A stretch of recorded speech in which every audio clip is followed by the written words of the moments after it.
माछा पो खुवाउने हो ए। आज म आएको छु नागासाकी पेन्गुइन एक्वेरियम,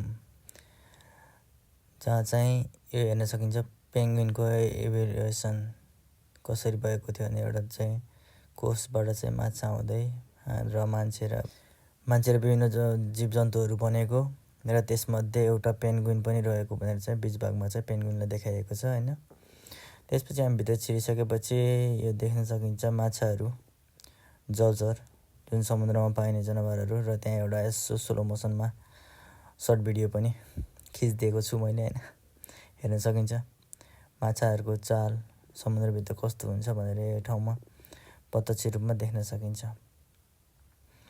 अत्यन्त राम्रो थियो, हेर्न सक्नुहुन्छ। Subscribe my channel, it's very beautiful है। र यस्तै मैले जापानमा विभिन्न ठाउँहरूमा जाँदाखेरि त्यो ठाउँमा रहेको दृश्यहरूलाई मैले मेरो आफ्नो भिडियोमा कैद गरेर हजुरहरू समक्ष देखाउने प्रयास गर्नेछु। होप त्यसैका कारणले तपाईँहरूले मेरो च्यानललाई सब्सक्राइब गर्नुभयो भने हजुरहरूले त्यो कुराहरू देख्न सक्नुहुनेछ। र बहिनीको हल्का मेरो पनि भनेर रुममा गएर बहिनीको नि एउटा सर्ट भिडियो खिचिदिएँ। त्यसपछि हेर्न सकिन्छ जेलीफिस है, जेलीफिस पनि थियो त्यहाँ राखिएको थियो, अत्यन्त सुन्दर। यो त एकदम सानोदेखि ठुलासम्म थिए, अत्यन्त राम्रो थियो हेर्दाखेरि।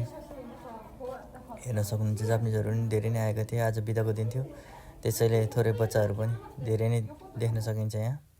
हेर्न सक्नुहुन्छ यो माछाको चाल अत्यन्त राम्रो थियो र मैले त्यही भएर राखेँ है। छैन त अवश्य सब्सक्राइब गर्नुभयो नि, प्लिज सब्सक्राइब हो। र हामी छिर्छौँ अब भने पेन्गुइन साइडतिर है। त्यहाँबाट हेर्दाखेरि बाहिरको दृश्य एकदम राम्रो थियो। त्यसपछि पेन्गुइनको प्रजातिहरू साइडमा फोटो बनाएर टाँसिएको थियो र बाहिर हेरिरहेको थियो आफ्नै पारासँग हामी हेरिरहेको थियो। आएको भएर देखाउन लिएर गएको थिएँ यहाँ। हेर्न सक्नुहुन्छ पालहरू जस्तो बनाएर चरहरू जस्तो पालिएको छ, अत्यन्त राम्रो थियो। यहाँ चाहिँ बच्चाहरू जापानिजहरू पनि धेरै नै थिए आज बिदाको दिन थियो, त्यही भएर। नागासाकी एकदमै फेमस ठाउँ हो होइन। त्यसपछि तपाईँहरूलाई लिएर जाँदैछु मैले चाहिँ होइन पेन्गुइनको अन्डाहरू देखाउनु है। अन्डा हेर्न सक्नुहुन्छ पेन्गुइनको अन्डाहरू छ होइन। त्यसपछि पेन्गुइनले कसरी अन्डाहरू पार्छ भन्ने कुरा पनि यहाँ देखाएर डिस्क्राइबहरू गरिएको छ। यो विभिन्न किसिमको साइज र अनि विभिन्न किसिमको प्रजातिको पेन्गुइनको अन्डाहरू यहाँ देखाइएको छ।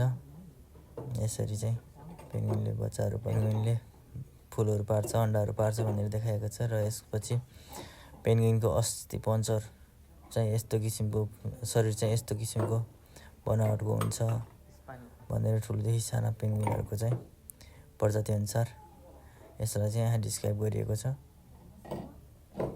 हेर्न सक्नुहुन्छ। त्यसपछि हेर्न सक्नुहुन्छ बाहिरको दृश्य है। अनि हामीले खासमा यहाँ चाहिँ हेर्न सकिन्छ यसको पानीभित्रको चाल, कसरी पौडी खेल्छ पेन्गुइन भनेर। अत्यन्तै हेर्नलाई एकदम रिफ्रेसमेन्टको लागि बहुत राम्रो थियो। र पेन्गुइनलाई यहाँ चाहिँ खुलाएको चारा यसरी खुवाइदो रहेछ त्यो एक्वेरियमभित्र चाहिँ भने पेन्गुइन अब बाहिर ओपनमा हुँदा त आफैले खान्छ। आज ढिलो भएको हुनाले हामीले चाहिँ बाहिर अझ पेन्गुइनहरूको रनिङ, त्यो समुद्रबाट दौडिँदै आएको दृश्यहरू पनि देखाउन सकिन्थ्यो, तर त्यो चाहिँ देखाउन सकेन। अनि बाहिर निस्किने बेलामा चाहिँ थोरै हातले समुद्री जीवहरूलाई चाहिँ चलाएर खेल्न पाइन्थ्यो भने। त्यसपछि म निस्किएर यसपछि हामी बलिङ गर्न जाँदैछौँ। छैन त हिरो, हामी चाहिँ बलिङ गर्न गएपछि यसपछिको दृश्य पनि हेर्नु मन छ भने नेक्स्ट ब्लगलाई हेर्नु होला है। See you in next blog. Thank you for watching guys. यस्तै भिडियोहरू हेर्न मन छ र जापानको विभिन्न ठाउँहरूलाई हेर्नको लागि पनि मेरो च्यानललाई सब्सक्राइब गरिदिनु होला। Please subscribe my channel guys, please subscribe. मेरो भाइले चाहिँ पुरै एउटा पनि ढलाउँदैन क्या हेर्नु है।